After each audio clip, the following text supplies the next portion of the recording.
Most people believe their biggest obstacle is external. A difficult relationship, a stalled career, a pattern of anxiety that never fully resolves. But Carl Jung understood something that most modern self-help frameworks refuse to acknowledge. The force most responsible for blocking your growth is not outside you. It lives inside you, beneath the surface of consciousness, quietly directing your choices while you remain entirely unaware of it. This is the shadow. And the shadow does not just carry darkness. It carries desire, repressed, unacknowledged, and powerful. Desires you were taught to suppress. Desires that didn't fit who you were supposed to be. Desires that were shamed, ignored, or buried so deep that you now experience them only as compulsive behavior, inexplicable self-sabotage, or the strange restlessness that follows even your biggest achievements. Here is the first thing you need to understand. The unconscious mind is not passive. It does not sit quietly waiting for you to acknowledge it. It acts, it influences. It shapes the very structure of your motivation. And when your conscious self refuses to integrate what lives in the shadow, the unconscious finds its own way to make those desires real, through behavior you can't quite explain, and choices you later regret. This is where most people fail. They focus entirely on conscious willpower. They build habits, repeat affirmations, follow routines, and then wonder why they keep returning to the same destructive patterns. The answer is not lack of discipline. The answer is that you are fighting yourself. The conscious mind is pushing in one direction, while the unconscious is quietly pulling in another, toward the very thing you told yourself you no longer want. Jung called this the principle of psychic compensation. The more rigidly you deny a part of yourself, the more power it accumulates in the shadow. Suppress your anger, and it transforms into passive aggression. Deny your ambition, and it reappears as resentment towards successful people. Repress your need for connection, and it erupts as obsessive attachment the moment someone shows you genuine warmth. The psyche is not moral. It simply seeks equilibrium. And if you block the natural expression of a desire, it will find an alternate route. Always at the least appropriate moment. Always with the most disruptive possible outcome. Now think about the last time you genuinely tried to change. Maybe you wanted to stop people pleasing, or to take a risk in your career, or to end a relationship that had clearly run its course. You knew what you needed to do. You understood it intellectually. But something in you resisted. Not fear, exactly. Something older and harder to name. That resistance is not weakness. It is the shadow protecting an unconscious desire that directly conflicts with your stated intention. The person who cannot stop people pleasing often carries a shadow desire for control, because approval is a mechanism of influence. The person who cannot take the career risk carries a shadow desire for failure, because failure means never having to discover the ceiling of their actual potential. The unconscious is not irrational. It is operating on its own logic, shaped by years of experience and conditioning, and it is far more consistent than your conscious goals have ever been. Jung's concept of the persona makes this even more precise. The persona is the mask you wear in the world, the curated version of yourself built for social acceptance, and the shadow is everything the persona refuses to include. Here is the uncomfortable truth. The stronger and more polished your persona, the larger and more volatile your shadow becomes. The more committed you are to appearing grounded, the more explosive your hidden rage will be when it finally surfaces. You think you're growing, you're tracking habits, journaling your goals, consuming content about mindset and transformation. But if that growth is happening entirely at the level of persona, if you are only refining the mask without ever examining what lies beneath it, then you are not growing. You are reinforcing the very structure that keeps your unconscious desires hidden and therefore in control.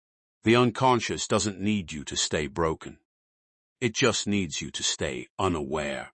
So what does it actually look like when your unconscious desires are undermining your growth in real, concrete terms?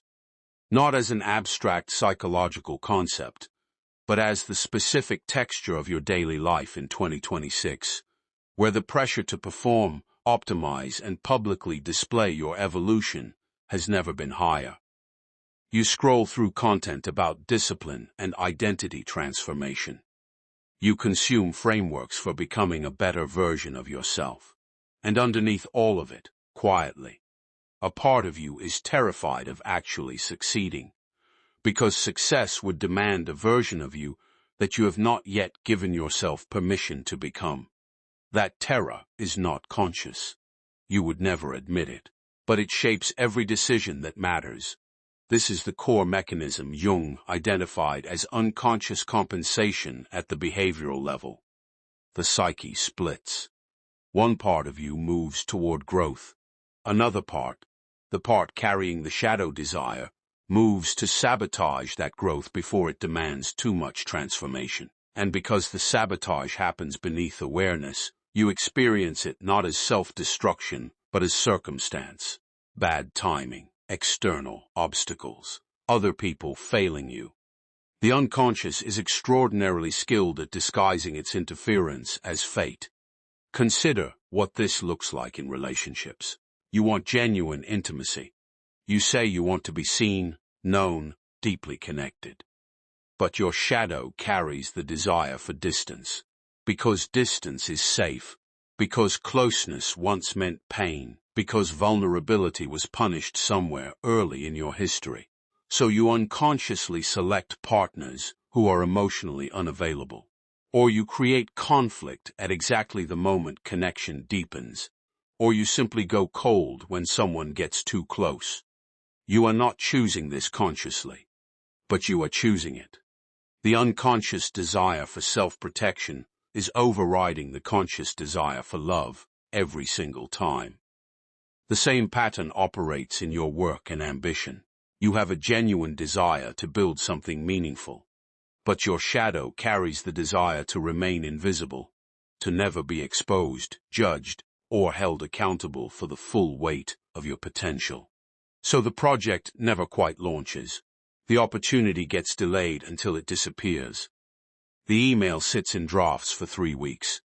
From the outside, it looks like procrastination. From the inside, it feels like being stuck. What it actually is two contradictory desires running simultaneously, and the stronger, older, more deeply rooted one winning without your conscious consent. Here is the psychological realization that changes everything. Your unconscious desires are not your enemy. They are information. They are telling you exactly where your unintegrated material lives. Every pattern of self-sabotage is a map. Every compulsion, every irrational fear, every inexplicable attraction to what clearly harms you. These are not character flaws. They are the shadow speaking the only language available to it when you refuse to listen consciously. Jung's process of individuation, the lifelong work of integrating the shadow, is not about eliminating these desires. It is about bringing them into relationship with your conscious self so they no longer operate as a covert force. When you acknowledge the part of you that wants to remain invisible, it loses its power to make you invisible against your will. When you consciously examine the desire for control hiding beneath your people-pleasing, you can choose differently. The desire does not disappear. But it is no longer in charge.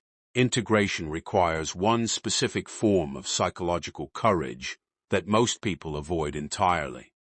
The willingness to hold two contradictory truths about yourself at the same time. You genuinely want to grow, and you genuinely want to stay safe. You genuinely desire connection, and you genuinely fear it. You are not broken for containing these contradictions. You are human. The pathology is not in having them. The pathology is in pretending one side does not exist. The practical entry point is simple, though not easy. When you encounter a repeating pattern, a relationship that mirrors a previous one, a career move that stalls in the same place, an emotional reaction that feels disproportionate, stop asking what is wrong with the situation. Start asking what desire this pattern is serving, not the desire you want to have, the one it is actually serving. Sit with that question long enough to feel uncomfortable. That discomfort is the boundary between your persona and your shadow. It is exactly where your growth becomes real. The unconscious does not respond to willpower. It responds to honest witness.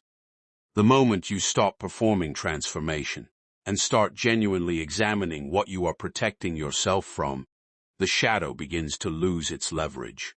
Not immediately, not completely, but enough to make a different choice. Enough to break the pattern one single time. And in Jungian psychology, one genuine act of integration carries more transformative weight than years of surface-level self-improvement.